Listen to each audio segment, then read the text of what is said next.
O casamento de Isaac e Rebeca foi tremendamente abençoado por Deus. Eles são tão casal que ele ficou conhecido como Isaac da Rebeca e a Rebeca de Isaac. Eles estão, irmãos, entre os poucos casamentos que são monogâmicos na Bíblia, aquele que o homem só teve uma mulher por toda a vida. Isaac e Rebeca se dedicaram a viver para Deus e se dedicaram a viver um para o outro por toda a vida. E juntos, irmãos, enfrentaram as crises e os desafios inerentes a todo ser humano. Assim como toda a família, Isaac e Rebeca não são perfeitos. E nós veremos isso no decorrer da lição. Eles não são perfeitos, mas servem a um Deus que é perfeito em tudo. Não são perfeitos, mas são felizes. Eu, pela misericórdia do Senhor, mais uma vez, e pela graça do Senhor, separei 10 lições sobre Isaac e Rebeca para nossa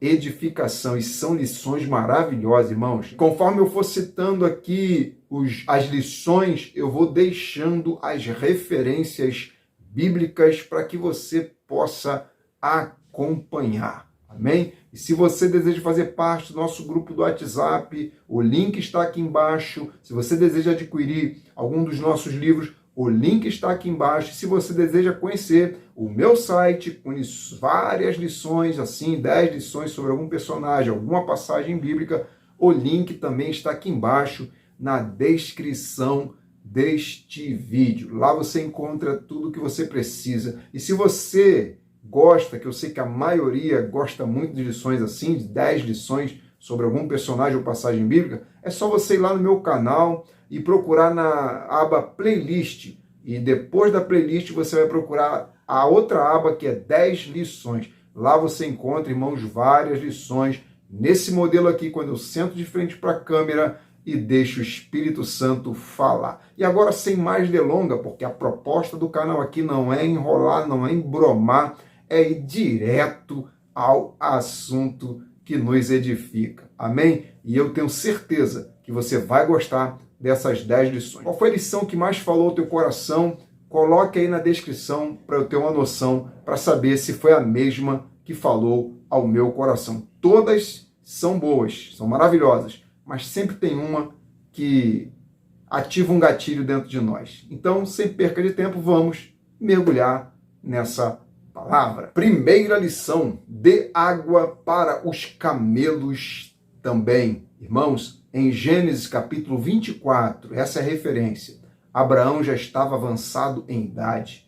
Então ele enviou o seu servo Eliezer para buscar uma esposa no meio da parentela de Abraão para o seu filho Isaque. Quando Eliezer chega ao local onde várias donzelas tiravam água da fonte, Eliezer pede um sinal para Deus, para que Deus confirme qual daquelas donzelas seria ou estaria apta, seria de Deus, para se casar com Isaque. E o sinal que Eliezer pede a Deus, em Gênesis 24, 14, lá ele ora a Deus e diz assim: a donzela que baixar o cântaro e der água para mim e para os meus camelos, esta é a escolhida. O que Eliezer, irmãos, passa para mim é a seguinte informação: eu tenho os meus camelos. Os camelos, irmãos, tornavam o trabalho de Rebeca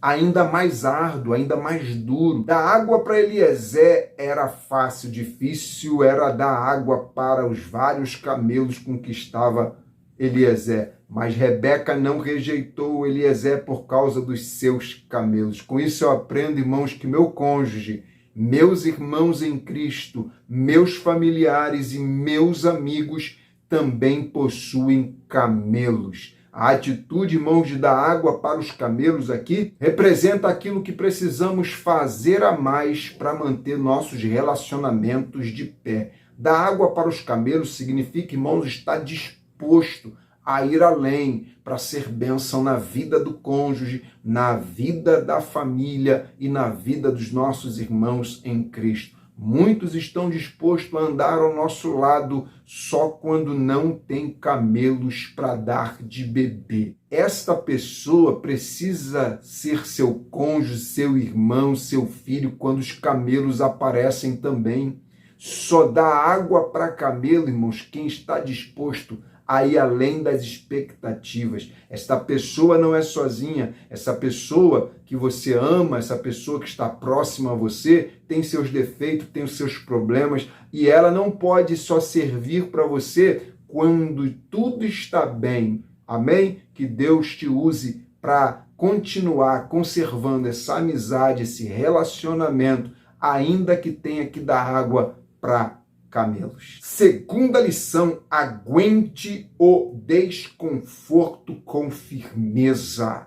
A Bíblia diz, irmãos, em Gênesis 25, 21, que Rebeca era estéril, mas Isaac orou ao Senhor por sua esposa, por sua mulher, e o Senhor ouviu as orações de Isaac, e Rebeca concebeu e ficou grávida de gêmeos. Porém, no versículo de número 22, Rebeca, grávida de gêmeos, sentiu um desconforto muito grande em seu ventre. Sabe por quê? Porque as crianças disputavam lugar dentro da sua madre, ao ponto de Rebeca consultar o Senhor, o porquê daquilo está acontecendo, e Deus lhe respondeu no versículo 23, que muito mais do que duas crianças, dentro dela havia duas nações, ou seja, dentro dela estava sendo gerado algo muito grande. Há um desconforto, mas aquele desconforto era sinal de algo grande que estava vindo da parte de Deus e que estava dentro dela. Existem, irmãos, situações difíceis que estamos enfrentando, que se apegarmos a Deus, elas vão gerar algo muito grande dentro de nós. Passamos por desconfortos nessa terra, mas não podemos se esquecer que Cristo sofreu o desconforto maior de todos. E este desconforto que Cristo sofreu lá na cruz gerou algo chamado salvação, algo grande demais. Então entenda que desconforto geram coisas grandes dentro de nós. Siga firme gerando e não pare por nada. Segundo aos Coríntios, capítulo 4, versículo 17, diz assim: porque a nossa leve e momentânea tribulação produz, desconforto produz um peso eterno de glória excelente acima de toda comparação. Aguente firme, porque o desconforto produz coisas grandes, estrutura grande, fé grande, perseverança grande e firmeza e constância na presença do Senhor. Terceira lição: Isaac só teve uma esposa e Cristo só tem uma noiva. Irmãos, olha que interessante. Dentro da tipologia bíblica, Isaac é um tipo de Cristo no Antigo Testamento. O que é tipologia? Basicamente, tipologia é o tratamento, irmãos, de fatos que antecipam a vida, a morte e o ministério de Jesus, ditos lá no Antigo Testamento. É Deus usando acontecimentos e pessoas para nos mostrar que com Jesus também seria daquela forma. São fatos que aconteceram na vida de personagens bíblicos que se assemelham bastante com a vida ou que vai acontecer lá na frente no Novo Testamento com Jesus. Em alguns pontos, irmãos, a vida de Isaac aponta para a vida e o ministério de Jesus. Por exemplo, primeiro ponto, Isaac nasceu milagrosamente, Sara era estéril. Jesus também nasceu milagrosamente, porque foi concebido pelo Espírito. Segundo ponto, Isaac, irmãos, é o filho prometido. Deus prometeu Isaac para Abraão, e Cristo também é o filho prometido, o filho que Deus prometeu. Amém? Há várias profecias que prometem o nascimento, uma delas é Isaías 7,14. Terceiro ponto, o nome de Isaac foi designado por Deus, e o nome de Jesus também foi designado pelo céu. Quarto ponto, Isaac foi oferecido pelo seu pai Abraão no Moriá. Jesus também foi oferecido como sacrifício vivo e santo para nos livrar da morte e a condenação eterna. Quinto ponto, no Moriá, Isaac estava disposto, se caso se concretizasse o sacrifício, claro que a gente sabe que não se concretizou, Isaac estava disposto em ser fiel até a morte. Jesus também foi fiel até a morte e morte de cruz, diz a Bíblia. Sexto ponto, Isaac, irmãos, foi para o local de sacrifício e voltou vivo. Cristo também foi para o local de sacrifício e voltou vivo, ressurreto. Sétimo ponto, entre Isaac e Jesus, Isaac só teve uma esposa por toda a vida. Cristo só tem uma noiva por toda a eternidade. E essa noiva de Cristo é a união de todos aqueles que confessaram que Jesus é o Senhor e o Salvador das nossas vidas. Quarta lição, a crise só tira do lugar quem não tem direção de Deus. Irmãos, a Bíblia diz em Gênesis 26 que sobreveio uma fome terrível sobre a terra. E no versículo de número 2 do capítulo 26, Deus dá uma ordem para Isaac não descer ao Egito e permanecer na terra de Gerar, ou seja, não buscar provisão em terra do Egito, como fez o seu pai Abraão, que naquela ocasião Abraão quase perdeu a vida e quase perdeu a família no Egito. E olha que nesse tempo, irmãos, o Egito, no tempo de Isaac, o Egito era um celeiro do mundo, onde todas as pessoas buscavam refúgio. E o interessante é que assim que Deus deu a ordem para Isaac, ele não discutiu, não questionou e não duvidou, somente obedeceu ao Senhor. E é na terra de Gerar, irmãos, para onde Deus mandou Isaac ir, que Isaac vai plantar e vai colher. É lá que Isaac vai se tornar riquíssimo, diz a Bíblia. Então eu aprendo que fugir nem sempre é a solução. Se Isaac sai para fugir para o Egito sem a direção de Deus, no meio daquela crise, talvez hoje não estaríamos aqui contando esse testemunho na vida de Isaac. A crise, irmãos, não pode nos mover do lugar para o qual Deus mandou a gente ficar. A crise só tira do lugar quem está fraco na fé. Então, precisamos estar vigilantes e atentos com o nível de nossa vida com Deus, porque quando a crise se agigantar, vamos precisar de muita direção do alto para não sermos movidos pelo desespero fatal, para não sermos movidos para o Egito. Quinta lição, não é porque está cheio de entulho que não tem mais água. Em Gênesis 26, 18, diz que depois da morte de Abraão, os filisteus, irmãos, entulharam os poços que os servos de Abraão tinham cavado. Mas no mesmo versículo diz assim, da seguinte forma: e tornou Isaac a abrir os poços que cavaram nos dias de Abraão, seu pai, e lhes deu os mesmos nomes que já seu pai lhes havia posto. Aqueles poços, irmãos, estavam entulhados pelos filisteus, mas ainda existiam água. Aqueles poços estavam entulhados, mas no passado saciou a sede de muita gente. E aqui, uma pergunta que eu quero te fazer. Você conhece alguém, algum poço entulhado? Pessoas que no passado eram bênção, mas acabaram sendo entulhadas pelo inimigo. E se você que está me ouvindo foi entulhado por alguém, foi entulhado pelo pecado, foi entulhado pela incredulidade, saiba que assim como Deus usou o Isaac para limpar aqueles poços, e Isaac é um símbolo de Cristo, uma tipologia de Cristo no Antigo Testamento, Jesus te limpa também de dentro para fora, assim como aqueles poços, mesmo tapado, mesmo entulhado, ainda tinham água, tem água de Deus ainda dentro de você. Você pode estar entulhado, mas você ainda lembra do tempo em que nada te afastava do amor de Deus. A direção de Deus para você nesta hora é essa.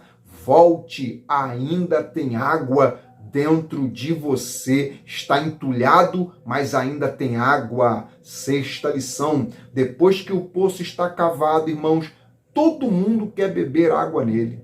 Assim que Isaque e os seus servos cavaram novos poços, os filisteus queriam desfrutar daquelas águas. Foi assim com os poços que estavam entulhados e também com os poços, irmãos, que haviam sido cavados, poços novos, tanto os poços antigos de Abraão, quanto os novos poços que Isaque e companhia cavaram. E hoje, irmãos, não é diferente. Quando você está na bênção, todo mundo quer estar ao seu lado. Todo mundo quer tirar foto ao seu lado e quer ser seu amigo. Mas o verdadeiro termômetro da amizade acontece quando nós estamos entulhados como aqueles poços. Acontece quando somos apenas um deserto. O verdadeiro termômetro de quem é por nós acontece quando nem poços ainda somos. Acontece, irmãos, quando nem água nós temos para oferecer. Quando o projeto ainda está no papel, acontece o seguinte, quase ninguém coopera. Mas quando a obra dá certo, todo mundo quer aparecer na foto. Quando uma pessoa, irmãos, está no mundo cheia de carrapicho, isso aqui acontece muito, pega essa visão aqui, ninguém quer, mas quando um irmão vai lá, uma irmã vai lá, um pastor, uma pastora vai lá e resgata, lava, ensina, instrui e forma um obreiro, uma obreira de valor, fica um monte de pescador de aquário galanteando aquela pessoa, vem para a minha igreja, teu tempo aí acabou. Irmãos, valorize todas as pessoas, mas principalmente aquelas que estenderam para você a mão quando você ainda era só entulho, quando você ainda era só deserto. Depois de limpo, todo mundo quer beber água. Sétima lição, a igreja não precisa de fontes novas. Irmãos, antes de cavar novos poços, Isaque desentulhou os antigos poços que foram cavados na gestão de seu pai Abraão. Se não fosse a oposição dos inimigos contra Isaque, Isaque não sairia à procura de novas fontes de água. Ele só foi cavar novas fontes porque a do pai dele não podia mais ser usada. E a atitude de Isaque, irmão, remover os entulhos dos poços de Abraão, aponta para uma realidade que precisa ser nossa, que precisamos dar mais ênfase. Precisamos remover os entulhos que nos distanciam daquela vida mais fervorosa na presença do Senhor. Assim como os poços cavados na gestão de Abraão foram sendo entulhados com o passar do tempo, nós precisamos vigiar para que o tempo não seja uma ferramenta usada contra nossa vida com Deus e contra nossa família. A sociedade moderna, irmãos, tenta de todas as formas entupir as fontes da palavra de Deus e os princípios que regem a família junto com nossa vida cristã. Por isso que eu digo com toda certeza, o poço é antigo, mas dele sai água verdadeira, água purificadora. A Bíblia é um livro antigo, mas não é obsoleto, não caiu em desuso. Tudo que está escrito já se cumpriu, está se cumprindo ou vai se cumprir. Nós não precisamos modernizar o Evangelho e remover marcos antigos. Nós precisamos sim fazer a diferença e ser diferente no meio dos iguais. Oitava lição, Isaque não está preso ao poço. Olha que tremendo, irmãos. Isaque não está apegado ao poço. Ele está apegado a Deus e ponto final. A fonte de Isaque não é o poço. A fonte de Isaque é Deus. Por isso que toda vez que alguém contendia com Isaque, ele que não estava preso a poço nenhum, mas estava preso à fonte, largava tudo para lá e estava autorizado a seguirmos, porque o segredo não está na terra que Isaac cavou, mas sim no Deus que estava no coração de Isaac. O segredo para avançar na direção de Deus é tirar o coração das coisas dessa terra e focar nas coisas que são do alto. A mulher de Ló olhou para trás, irmãos, presa nos bens de Sodoma, e acabou ficando para trás. Quando Deus mandou Noé construir a arca, mesmo ele, sem entender, seguiu o projeto sem questionar. Noé não perguntou por quê, para quê. Ele não questionou, sabe por quê? Porque Noé não estava com coração em nada naquela geração. Na verdade, Noé andou com Deus, Noé se apegou, foi em Deus. E eis aí o segredo, irmãos, para não negar o chamado. Se apegue em Deus e não se apegue a coisas. Se apegue a Deus e não se apegue ao poço. Nona lição: o inimigo só entulha poços que dão água. Pegou? Vejam só, irmãos, o desperdício. Os poços que Abraão cavou, todos eles davam água, mas mesmo assim foram entulhados pelo inimigo. É por isso, irmãos, que o maligno quer te parar. O inimigo só tenta parar projetos que dão água. E você é um projeto que dá água. Hoje, irmãos, é dia de se levantar dos entulhos. Entenda uma coisa, o inimigo só se levanta com quem é uma ameaça.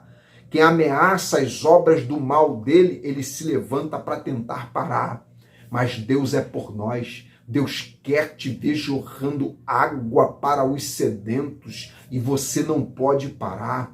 Pare de dizer que você não consegue, que todas as pessoas podem, que todos, menos você, todos têm água, menos você. O maligno tentou, irmãos, parar Jesus no deserto, tentou parar Pedro à beira daquela fogueira, quando Pedro por 3 vezes negou Jesus. O maligno tentou parar Estevão, entulhando ele no meio das pedradas que ele recebeu naquele dia. Continue com seus olhos em Deus e pare de querer desistir só porque não está entendendo algumas coisas. Não deixe nada entulhar sua mente, não deixe nada entulhar o teu coração e nem a sua vida com Deus. Não é porque você não está entendendo que Deus não está trabalhando. Não é porque você não está entendendo que você não está sendo usado por Deus. Entenda isso. Você é um poço de águas puras. 10ª lição: quer água? Então cave poço nesse deserto. Irmãos, vou encerrar com essa 10ª lição, que é tremenda também. Isaac foi duramente perseguido pelos inimigos, irmãos. Imagine você, irmãos, se coloca no lugar de Isaac, suar em um projeto e depois que ele estiver pronto, vem alguém que não moveu uma palha para ajudar e diz que é dono daquele projeto prontinho. Parece que eu estou vendo Gideão e os midianitas vindo colher. Gideão plantando e os midianitas vindo colher. Foi assim com Isaac, irmãos. Por mais de uma vez ele viu seus poços sendo tomados à força. Mas você acha que Isaac parou por causa disso? Isaac continuou cavando poços. Ele entendeu que, apesar do cenário caótico, precisava continuar firme no propósito de Deus. Por isso ele perseverou naquilo que é bom. Se for para desistir, desista de fazer o que é ruim. Então cave poços nesse cenário de abandono, nesse cenário de baixa estima, nesse cenário de perseguição. Amém? Que se levantou contra a sua vida, ou se levantou contra a sua família, sua fé, ou se levantou contra quem você ama, porque o maligno também faz isso. Para te atingir, se levanta com quem você ama. Mas não temas, porque com Deus ao nosso lado somos capazes de superar obstáculos intransponíveis. Cavar, irmãos, poços em cenários caóticos é uma atitude que requer fé mesmo, não é fácil. Então cave pela fé nesse deserto. Você cava e Deus faz brotar a paz.